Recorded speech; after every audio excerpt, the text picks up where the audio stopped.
Om Swastiastu. Perkenalkan, nama saya Ludina Dasa Suteja dengan NIM 2117041021. Pada kesempatan kali ini, saya akan mempresentasikan mengenai UTS Agama Hindu. Kita mulai dari soal pertama. Tuhan dalam agama Hindu disebut dengan Brahman atau Sang Hyang Widi.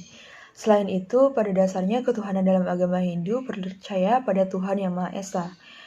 Tetapi sistem ketuhanan yang terkoordinasi dalam konsep ketuhanan Trimurti, Tuhan adalah kebenaran, Tuhan ada di mana-mana. Jelaskan konsepsi Sagunan Brahman dan Nirgunan Brahman serta hubungannya yang Widi bersifat Wyapi Vyapaka. Jadi Sagunan Brahman adalah Tuhan Yang Maha Esa atau Brahman yang sudah terkena pengaruh Maya. Disebut juga Apara Brahman atau Sadasiwa. Dalam lontar-lontar tatua dikenal dengan sifat-sifatnya sebagai pencipta, pemelihara, dan pelebur seluruh alam semesta disebut Trimurti. Ia menjadi objek pemujaan dan diistanakan di Padmasana pada saat umat memujanya.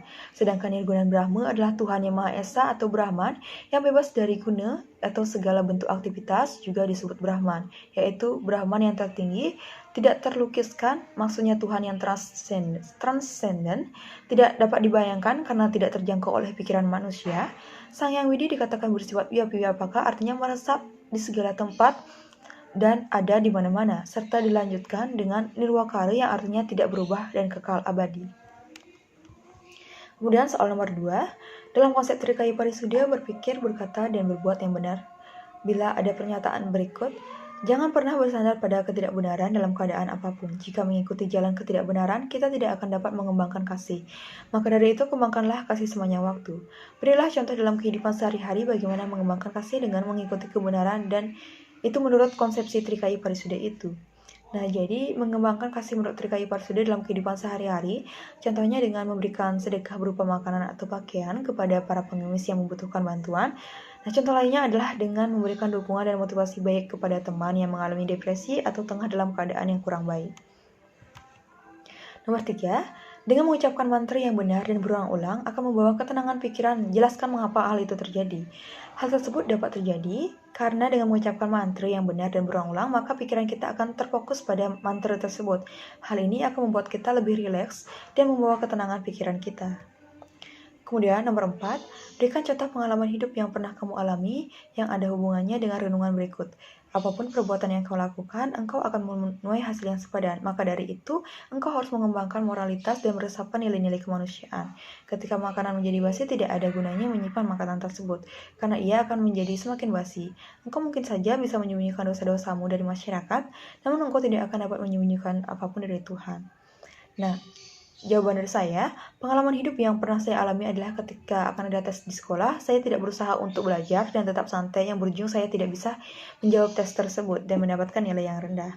Dan nilai rendah adalah hasil dari perbuatan yang saya tanam, yakni tidak belajar dengan baik. Sehingga Tuhan memberikan balasan atas kemalasan saya dalam belajar. Kemudian nomor 5, sebelum meditasi cucilah muka, tangan, serta kaki atau Anda mandi untuk membersihkan badan dari kotoran sekaligus membuat badan menjadi segar. Duduklah dengan memakai alas dari kain, tikar atau selimut, posisi punggung tegak lurus, dan tangan diletakkan di pangkuan dalam posisi rileks. Pejamkan mata serta tenangkan pikiran beberapa detik. Setelah itu ucapkan mantra, jelaskan masing-masing tahap jawaban tersebut. Nah, sebelum meditasi, yang pertama bisa kita lakukan adalah mencuci muka, tangan, serta kaki atau mandi untuk membersihkan badan dari kotoran dan membuat badan segar. Kemudian, duduk dengan alas yang nyaman seperti kain, tikar, atau selimut dalam posisi punggung tegak lurus dan tangan diletakkan di pangkuan dalam posisi rileks. Kemudian, pejamkan mata serta tenangkan pikiran beberapa detik. Setelahnya, ucapkan mantra. Ucapkan dengan suara lambat, serta santai dan tidak tergesa-gesa sebanyak 5 kali. Hal ini bertujuan untuk membersihkan lapisan pikiran. Pada saat mengucapkan mantra, arahkan pikiran pada mantra dan suara, bukan pada bayangan pikiran. Arahkan pikiran serta getaran suara mantra pada jantung. Cukup niatkan saja, bukan membayangkan. Soal nomor 6. Yoga dan meditasi adalah salah satu cara untuk kita bisa mendapatkan ketenangan jiwa, perasaan damai, dan bisa melepaskan kita dari rasa stres. Yoga dan meditasi bisa dilakukan oleh semua agama, bukan cuma untuk pemeluk agama Hindu, karena sebenarnya yang dilakukan pada saat kita melakukan meditasi yoga adalah menenangkan pikiran, pemusatan pikiran, dan pengaturan napas. Jelaskan mengapa yoga asanas penting untuk meditasi. Yoga asanas penting untuk meditasi dikarenakan yoga ini dilakukan secara perlahan-lahan, disertai dengan relaksasi dan konsentrasi yang membantu menenangkan pikiran pada saat melakukan meditasi. Hal ini juga dapat membantu sistem internal dan eksternal tubuh berfungsi dengan baik dan sehat. Yoga asanas sangat baik untuk melatih konsentrasi dan meditasi sehingga dapat meningkatkan kualitas hidup. Kemudian nomor 7, jelaskan hubungan antara yoga surya namaskar dengan Kasa pranayama. Berikut contoh pranayama yang cocok untuk asanas tersebut, untuk badan dan pikiran, dan digambarkan rangkaian yoga surya namaskar yang Anda ketahui dan apa maknanya.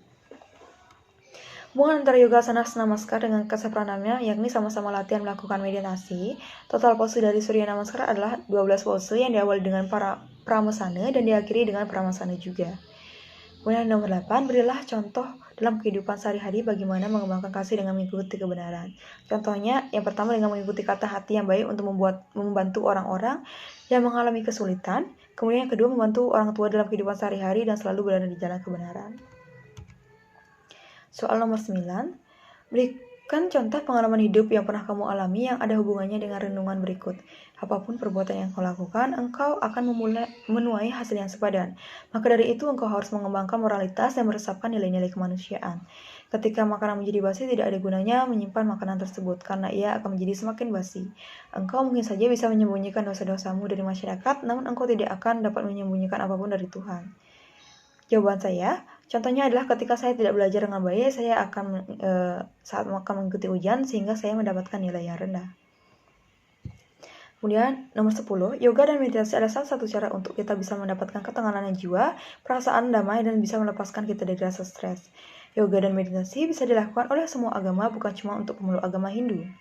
Karena kebenaran yang dilakukan pada saat kita melakukan meditasi yoga adalah menenangkan pikiran, pemusatan pikiran, dan pengaturan napas. Jelaskan mengapa yoga asanas penting untuk meditasi.